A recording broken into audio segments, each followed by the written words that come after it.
Singapore Prime Minister Lawrence Wong says Japan can take on a bigger role in the region if it's able to put lingering historical issues to rest with other countries. Wrapping up his first official visit to Tokyo, PM Wong says that could lead to greater cooperation, including on regional security. He adds that Singapore's approach is not to be trapped by its past with Japan, but to work with like-minded partners in its national interest. Sherlyn Seah reports from Tokyo. As Singapore marks 6 decades of diplomatic ties with Japan, Prime Minister Lawrence Wong says the long-standing relationship is mutually beneficial, with cooperation set to grow in areas like technology and cybersecurity, with the upgrade of ties to a strategic partnership. He adds that Singapore has worked closely with Japan over the years as it builds partnerships to strengthen its position in the region. And Singapore's approach is to build a more secure nation with as many strong and reliable friends as possible. And Japan is one of these friends. Of course, not all countries in the region feel the same way. Some have a different historical perspective, and they feel that some of these historical issues have not been resolved. Singapore's position is we hope Japan can more clearly articulate its position on these issues and put to rest these outstanding historical issues. Doing so, we believe, will enable Japan to play a larger role in regional affairs and to be more active on regional security matters. In his meetings with Japanese counterpart Sanai Takaichi, discussions covered security cooperation, including such differing perspectives on history. Building trust and confidence, he adds, is an ongoing process and progresses at different pace across countries. When asked about ongoing tensions between China and Japan, PM Wong expresses that Singapore does not take sides. He adds that China is aware of his trip to Japan and has still invited him to make a keynote address at the upcoming Boao Forum for Asia. Having good relations with one doesn't come at the expense of another. We can be friends with both China and Japan and America for that matter. We want to maintain as many good friends as possible.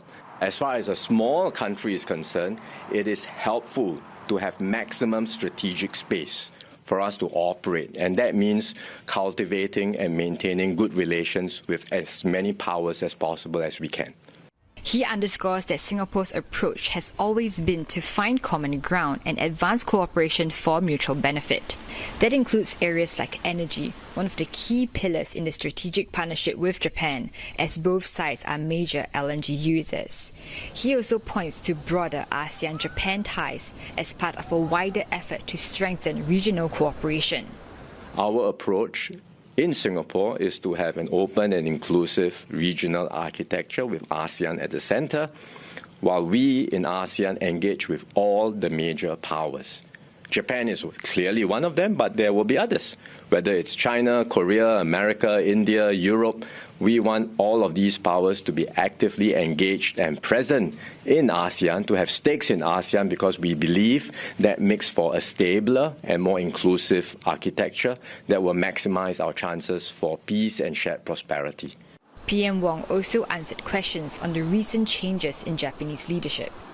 He says initiatives and projects between Singapore and Japan will continue even as leadership changes over time.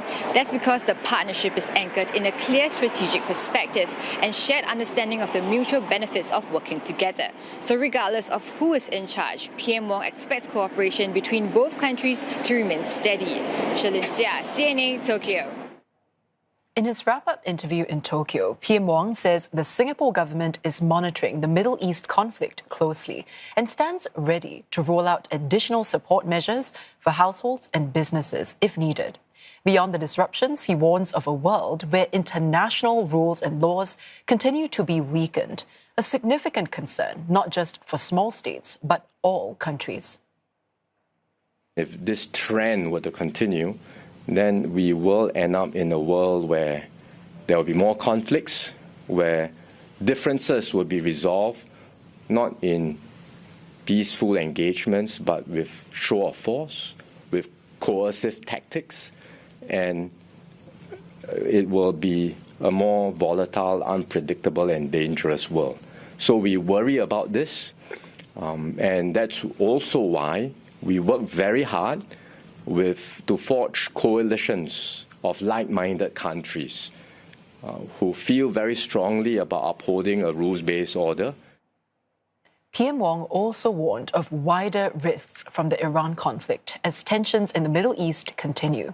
He says a prolonged disruption to the Strait of Hormuz could have severe consequences for the global economy, and that's beyond just oil and gas. Because the supply of fertilizer, for example, may be impacted, and then it will have downstream impact on food supply. Or take another something else like helium. I think 30% of helium of the world's helium comes through the Strait of Hormuz. And helium is used in MRI machines, specialized equipment in hospitals. It's used in semiconductor productions. So a prolonged blockage of the Strait will have significant implications for the global economy and may tip the global economy into a tailspin, into a downturn or even a recession. On his last day in Tokyo, PM Wong also met with Liberal Democratic Party Secretary General Shinichi Suzuki. They discussed the impact of global developments on Japan and Singapore. They also spoke about the opportunities to work together to ensure the continued prosperity of both countries. PM Wong also had lunch with members of the Japan-Singapore Parliamentary Friendship League. He says the group has played a key role in strengthening bilateral ties.